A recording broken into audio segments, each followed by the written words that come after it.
சின்னம்மா என்கின்ற சசிகலா. அது ரொம்ப பெரிய மரியாதையும் அவங்கள சரண்டர் பண்ண காலத்துலேருந்து கூட இருந்தவன். எப்போ பாரு சேர்த்து வைக்கிறேன், நான் சேர்த்து வைக்கிறேன், இதே ஓடிக்கிட்டு இருக்கு இந்த படம் 4-5 வருஷமா. என்னைக்கு சேர்த்து வைக்கிறேன்? உங்ககிட்ட தானே இருந்தார் ஓபிஎஸ், கூப்பிடுங்க ஃபோன் பண்ணி, ஓபிஎஸ் வான்னு சொல்லி. முதல்ல இங்க இருக்கவங்களெல்லாம் ஒருங்கினீங்க, ஒரு ஸ்ட்ராங் ஸ்ட்ரெங்தன் பண்ணிக்கோங்க. அடுத்தது அந்த ஆள்கிட்ட ஃபைட் பண்ணுங்க. எதுவுமே பண்ண மாட்டேன்றீங்க. நான் சேர்த்து வைக்கிறேன் வருவாங்கன்னா எப்படி வருவாங்க? சசிகலாவும் ஏமாற்றுகிறான், அதுல எந்த மாற்று கருத்தும் எனக்கு கிடையாது. நான் இத்தனை நாள் பொறுமையா இருந்தேன். ஒரு நடவடிக்கை இல்லாம என்ன தொண்டர்கள் என்ன முட்டாளுங்களா சார் ஏமாத்துறது? அவர் அண்ணன் தியாகம் பண்றேன்றார் ஓபிஎஸ் அண்ணன், நல்லது, நான் வேணான்னு சொல்ல. நேரா போங்க போயஸ் தோட்டத்தை நோக்கி, அம்மா ஒற்றுமை ஏற்படணும், வேற வழி இல்லைன்னு போய் நில்லுங்க. எத்தனை காலமா நின்றுருக்கீங்க? காலில் விழுந்திருக்கோம் அந்த அம்மாட்ட. அதெல்லாம் நினைச்சு பாருங்க. ஆகவே எல்லாம் இறங்கி வந்தாதான் இது நடக்கும். ஆகவே பழனிசாமி திமிர் பேச்செல்லாம் வேண்டாம். முடிவு பண்ண வேண்டியது கோர்ட், நீ இல்லை, நீ சொல்லவே கூடாது. பிரஸுக்கு ஆர்டர் போடக்கூடாது, யாருக்கு ஆர்டர் போடுறது தகுதியற்ற ஒரு நபர் நீங்க என்றதை மிக தெளிவா நான் இங்க பதிவு பண்ணேன்.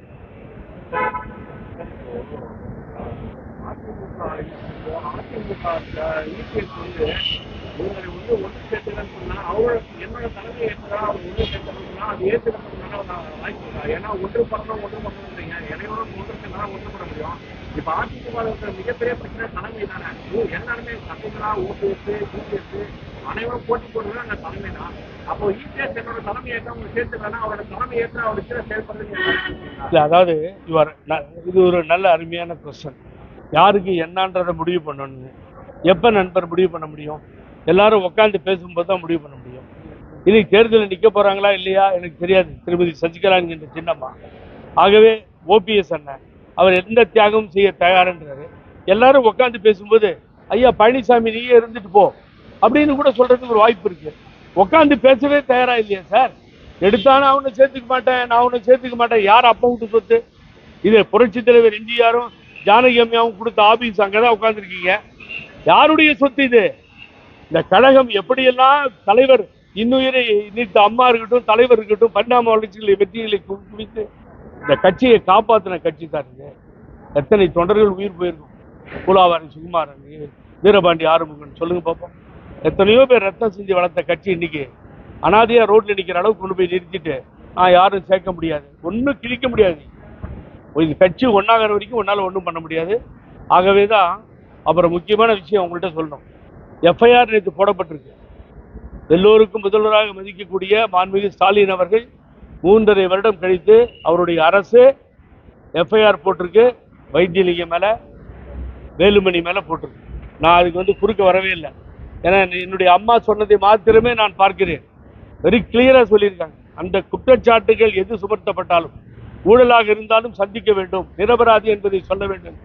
நீதிபதி புன்கா கொடுத்த தீர்ப்புக்கு பின்னாடி குமாரசாமி நீதிபதி கொடுத்த அக்யூட்டில் வாங்கி கொடுக்குற வரைக்கும் அவங்க ஓயவே இல்லை, நாங்களும் ஓயவே இல்லை. இது நடந்தது.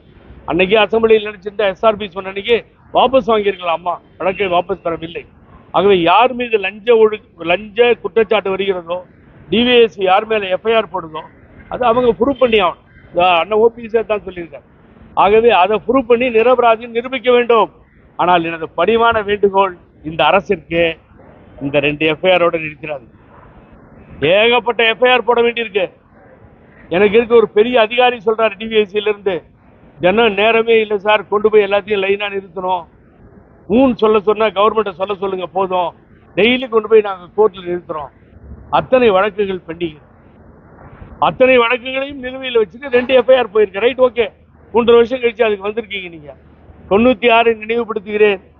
96ஆம் ஆண்டு மேல பூஜை பண்ணிட்டு இருந்த அம்மாவை கீழே இறக்கி ஒரு பழைய வேனை நிறுத்தி அந்த வேன்ல ஏற்றி அங்கிருந்து கொண்டு போய் அதுக்கு பின்னாடி அந்த மேஜிஸ்ட்ரேட்டை வீட்டில் கொண்டு போய் நிறுத்துறோம்னு சொல்லி லிப்ட் ஆஃப் பண்ணி அந்த லிப்ட் நடக்க முடியாம நடந்து வேர்த்து ஒழுவி மேல வந்து மேஜிஸ்ட்ரேட் முன்னாடி போய் சரண்டர் பண்ண வச்சுங்க.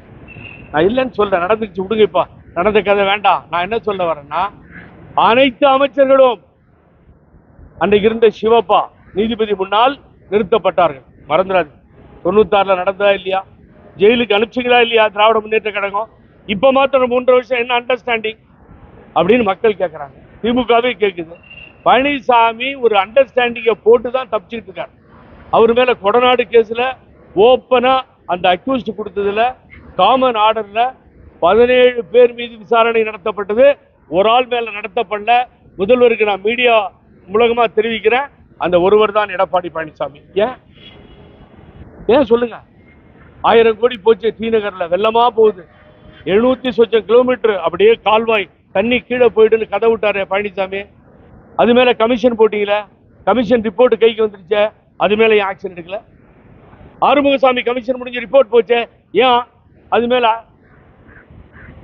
ஆக்ஷன் எடுக்கல? சொல்லுங்க. ஆகவே எஃப்ஐஆர்கள் நிறுத்தப்பட மாட்டாது என்பதுல ஊர்ஜிதமா இருக்கணும்.